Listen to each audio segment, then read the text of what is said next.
Everyone, I am Aditya Singh your asset and आप सबका स्वागत है आपके अपने यूट्यूब चैनल एसेट बी में। तो आज हम लोग इस वीडियोस में पढ़ने वाले हैं क्लास 10th की जियोग्राफी का चैप्टर 3 और ये इसका फर्स्ट पार्ट होगा।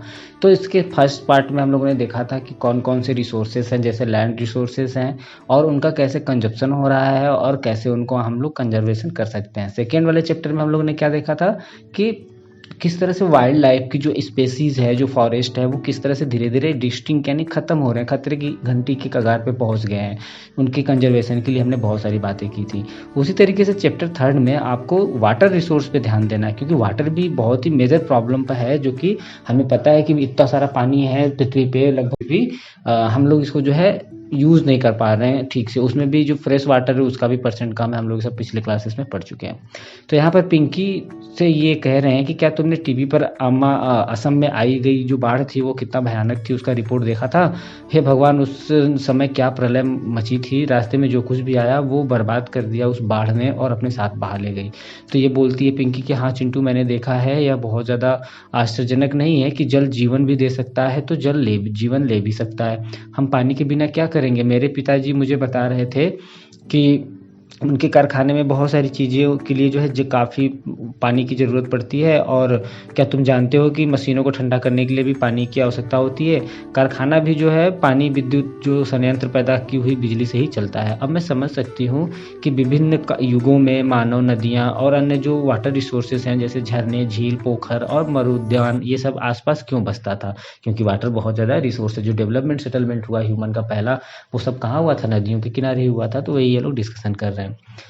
तो चलिए इसको स्टार्ट करते हैं। जैसा कि आप सब जानते हैं कि 3/4 जो है लैंड पे जो है वाटर से पूरा ढका हुआ है लैंड हमारा।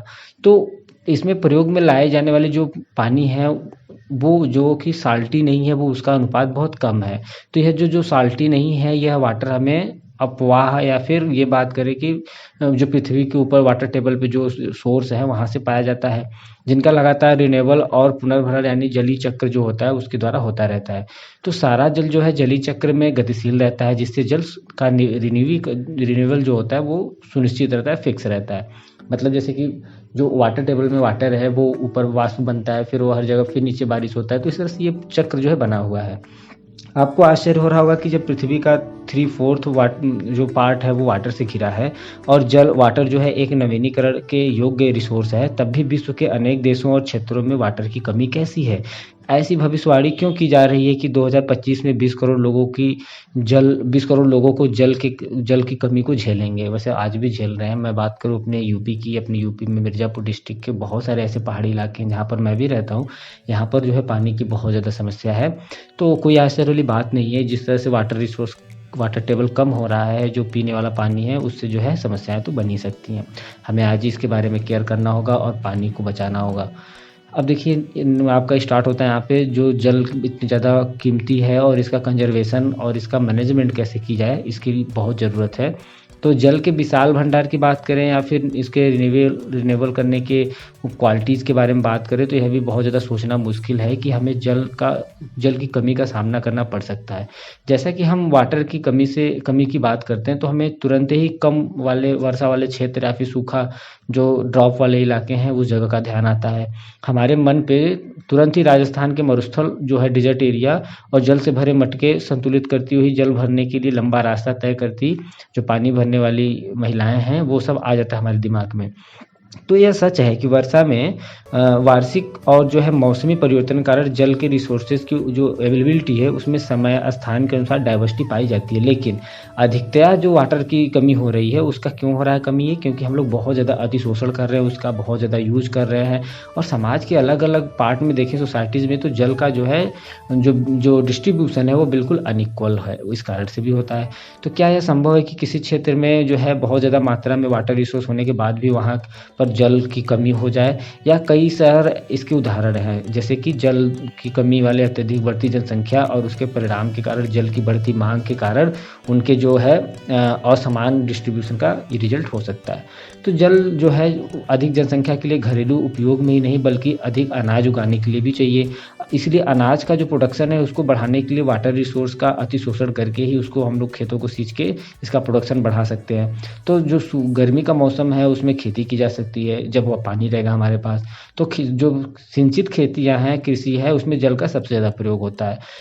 जो सूखी वाली खेती की तकनीकें हैं और सूखा प्रतिरोधी फसल हैं, इन सब का विकास अब भी किसी क्षेत्र में क्रांति लाने की आवश्यकता है, जिससे कि पानी कम हो। तो आप देखेंगे बहुत सारे सीड हैं जैसे धान हो गया, आपका चावल हो गया, इन सब के जो है ना बहुत सारे ऐसे सीड आते हैं जिसको कम पानी चाहिए, किसी किसी को तो बहुत ज़्यादा पानी की ज़रूरत पड़ती है। तो उसी डेवलपमेंट की ओर हमें ध्यान देने की ज़रूरत है। ये आपके सामने 3.1 पानी की कमी को दिखाता हुआ एक पिक दिया हुआ है। देखिए यहाँ पे water water everywhere not a drop to drink. पानी पानी हर जगह तो है पानी, लेकिन पीने जैसा एक भी बूंद पानी नहीं है। उसके नीचे देखिए Kashmiri earthquake survivor carries water in the snow in a devastated village. तो जहाँ पर जो है वो आ गया था अर्थक्वेक, तो वहाँ पे कश्मीरी वीमेन है पानी लेके जा रही है। ये दिखाया गया है आपको कि एक और इजराइल जैसे 25 सेंटीमीटर जहाँ पर एवरेज रेन होती है, ऐसे कंट्री में वाटर का कोई भी कमी नहीं है, और दूसरी तरफ 114 सेंटीमीटर जो है एनुअल जो वार्षिक रेट है, वहाँ वाले हमारे देश के किसी भाग में सूखा जरूर ही पड़ जाता है। तो देश की जो जल की उपलब्धता है और उसके स्वरूप के अनुसार हमें ठीक प्रकार से वाटर मैनेजमेंट न होने कारण ही जो ये बारिश का पानी है नदी नालों में तेजी से बहकर समुद्र में चला जाता है, जिससे क्या होता है कि वर्षा के बाद भी लगभग 9 महीने तक देश में पानी की कमी होते रहते हैं। तो ये मेन कारण था देश में जल की कमी का, जिसे हम उचित प्रबंधन के द्वारा कंट्रोल कर सकते हैं। तो आपने टेलीविज़न में विज्ञापन वगैरह में ऐड में देखा होगा कि किसानों ने खेतों पर अपनी निजी कुएँ और नलकूप हैं जिनसे वो सिंचाई करके प्रोडक्शन बढ़ा रहे हैं। लेकिन आपने सोचा कि इसका परिणाम क्या हो सकता है? इसके कारण जो नीचे का वाटर टेबल है वो गिर सकता है और लोगों के लिए जल की कमी हो सकती है और भोजन की जो सुरक्षा है वह भी खतरे में पड़ सकती है।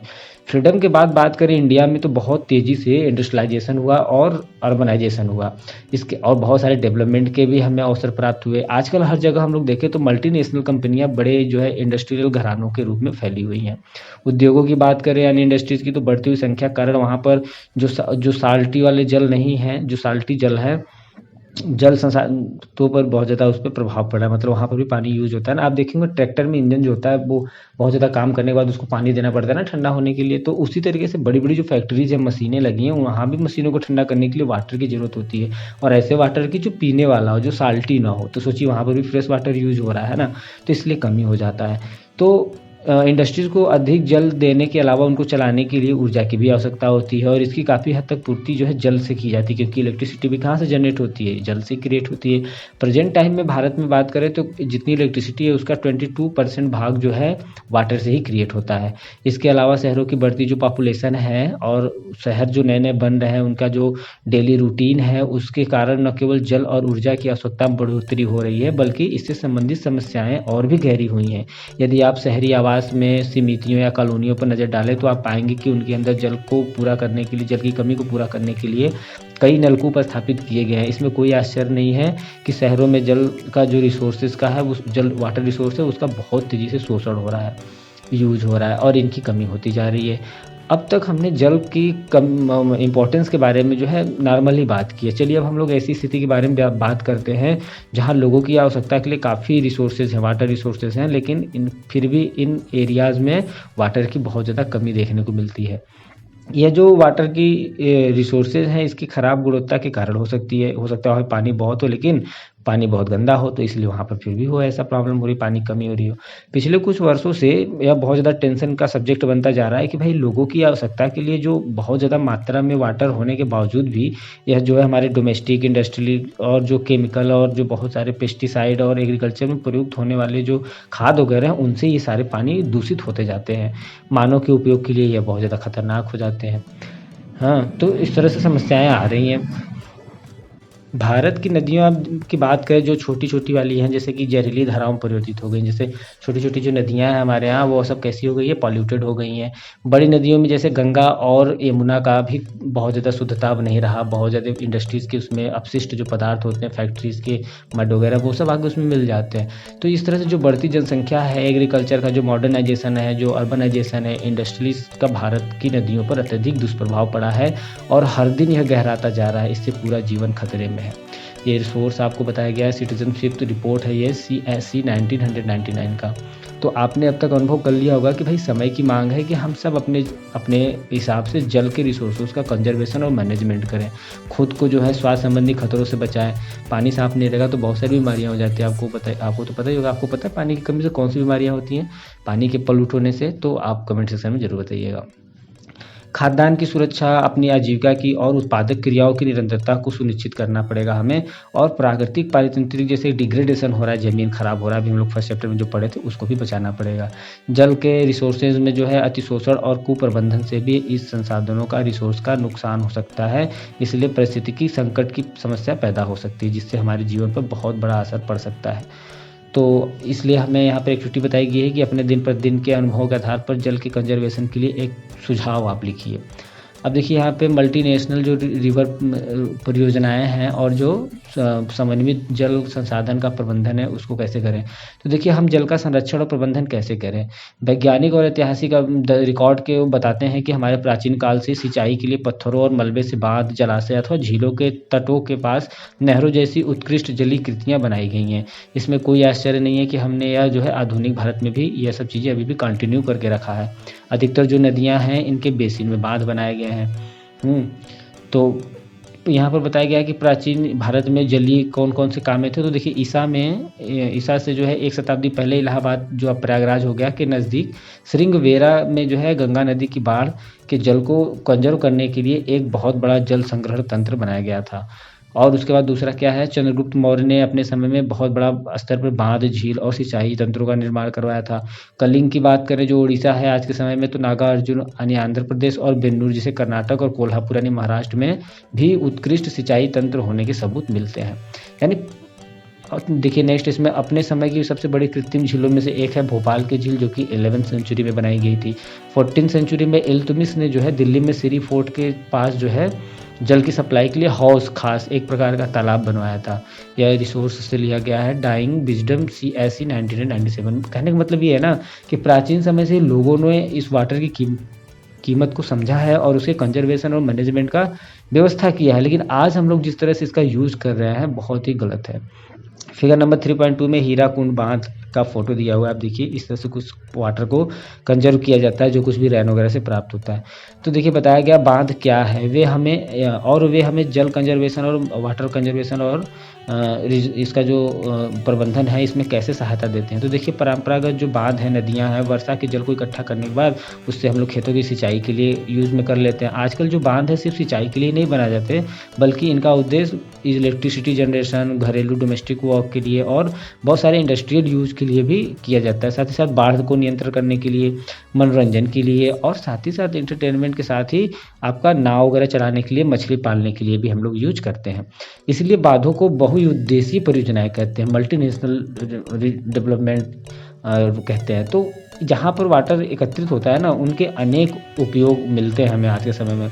एग्जाम्पल के तौर पे बात करें, सतलुज ब्यास बेसिन में भाखड़ा नांगल जो परियोजना है उससे हम लोग इलेक्ट्रिसिटी प्रोडक्शन करते हैं, साथ ही साथ सिंचाई भी करते हैं। तो उसी प्रकार से महानदी बेसिन की बात करें हीराकुंड परियोजना में, तो जल संरक्षण और बाढ़ नियंत्रण का यहाँ पर उपयोग किया जाता है। स्वतंत्रता के बाद जो शुरू की गई थी बहुत सारे वाटर रिसोर्सेज के जो प्रबंधन थे, वो सब बहुआधारित बहुउद्देशीय परियोजनाओं को कॉलोनियल टाइम से ही जो है बाधाओं को पार करते हुए विकास की ओर देश को और समृद्धि के रास्ते पर ले जाने वाले के रूप में देखा जाता है। जवाहरलाल नेहरू जो है गर्व से बांधों को आधुनिक भारत के मंदिर कहा करते थे। उनका मानना था कि इन परियोजनाओं के चलते कृषि और ग्रामीण में जो अर्थव्यवस्था है, औद्योगिकरण है, नगरीय अर्थव्यवस्था है, वह सब कुछ ठीक से डेवलपमेंट हो सकेगा। पिछले कुछ वर्षों से जो देखें तो बहुउद्देशीय जो परियोजनाएं हैं और जो बड़े बांध हैं कई कारणों से परिनिरीक्षण के और जो है विरोधी के विषय बन गए हैं। एक्टिविटी में बताया गया आपको कि परंपरागत तरीकों से बांध बनाने की कला, विधि और सिंचाई कार्यों के बारे में अधिक पता लगाएं। तो देखिए हम यहाँ पर कुछ है, एक लोकप्रिय भादु गीत है, दामोदर घाटी क्षेत्र में गाया जाता था, जो कि शोक की नदी कही जाने वाली दामोदर नदी में बाढ़ के दौरान आने वाली समस्याओं का वर्णन करता है। इसमें बताया गया है कि हमने आषाढ़ में जो है फसलें बोई थी और हम भद्रा में भादु लाएंगे, बाढ़ से दामोदर फैल गई है, नाव इसमें नहीं चलेंगी, ओह दामोदर हम आपके पैर पड़ते हैं, बाढ़ का कहर कुछ कम करो, भादु 1 साल बाद आएगा। भादु का मतलब भादव, और अपनी सतह पर नाव चलने दो। तो कहने का मतलब कि विषय बन गए हैं, बहुउद्देशीय जो परियोजनाएं हैं वो बाढ़ के कारण कई विरोधी विषय बन गए, लेकिन नदियों पर बांध बनाने और उनका बहाव को नियंत्रित करने के लिए प्राकृतिक बहाव रुक जाता है। तो इस तरह से जो उसके कारण तलछट होते हैं ना, उसके बहाव कम हो जाता है। इसके कारण से अत्यधिक वाटर की तली जो वाटर है वो उसके तली में जमा हो जाता है, जिससे नदी का तल जो है अधिक ज़्यादा चट्टानी हो जाता है और नदी जलीय जीव आवासों में भोजन की कमी हो जाती है। बांध नदियों को टुकड़ों में बांट देते हैं, जिससे विशेषकर अंडे देने की ऋतु में जो जलीय जीव हैं उनके नदियों में स्थानांतरण अवरुद्ध हो जाता है। बाढ़ के मैदान में बनाए जाने वाले जलाशयों द्वारा वहाँ मौजूद जो वनस्पति और मिट्टियाँ होती हैं वो सब जल में डूब जाती हैं, है ना। तो जो कालांतर में अवघटित हो जाती है, ख़त्म हो जाती हैं। बहुउद्देशीय जो परियोजनाएं हैं वो और जो बड़े-बड़े नए बांध, नए पर्यावरणीय आंदोलन जैसे नर्मदा बचाओ आंदोलन, टिहरी आंदोलन के कारण भी बन गए। इन परियोजनाओं का जो विरोध है मुख्य रूप से स्थानीय समुदाय के लोग जो है बृहद स्तर पर जो विस्थापन हो गया, उनका डिस्प्लेसमेंट हो गया, उसके कारण होता है। तो आमतौर पर स्थानीय लोगों की उनकी ज़मीन, आजीविका और संसाधनों से लगाव और नियंत्रण देश की बेहतरी के लिए कुर्बान करना ही पड़ता है। इसलिए अगर स्थानीय लोगों को इन परियोजनाओं का लाभ नहीं मिल रहा है तो किसको मिल रहा है? शायद ज़मींदारों को मिल रहा है, बड़े किसानों को, या फिर इंडस्ट्रियल लोगों को मिल रहा है, या फिर कुछ सेंट्रलाइज वाले जो नगर हैं, शहर हैं, सिटी हैं, उनको मिल रहा है। गाँव के जिनके पास ज़मीन नहीं है उनको ही ले लीजिए, क्या उनके पास वास्तव में ऐसी परियोजनाओं से वो लोग लाभ उठाते हैं? सिंचाई के कई क्षेत्रों में देखें तो फसल जो है उसका जो प्रारूप है, शेप है, रूप सब चेंज कर दिया गया। जहाँ किसान जो है वाटर और जलगहन और वाणिज्य फसलों की ओर आकर्षित हो रहे थे, इससे मृदाओं में जो है जो साल्टपन है उससे गंभीर पारिस्थितिकी परिणाम होते थे। इसी दौरान इसने अमीर भूमि मालिक जो थे और गरीब भूमि मालिक जो थे उन सब में दूरी बढ़ाकर सामाजिक परिदृश्य ही बदल दिया है।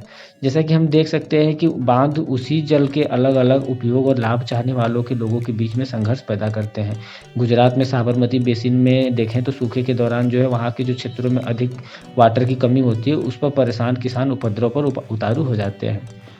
बहुउद्देशीय परियोजनाओं की लागत और लाभ के बंटवारे को लेकर इंटरनेशनल जो झगड़े हैं वो बहुत ज़्यादा होते जा रहे हैं। यहाँ पर बताया गया है कि क्या आप जानते हैं फिर रिसोर्स है कि नर्मदा बचाओ आंदोलन एक गैर सरकारी संगठन है, एनजीओ, जो कि नॉन गवर्नमेंटल एनजीओ का मतलब होता है गैर सरकारी।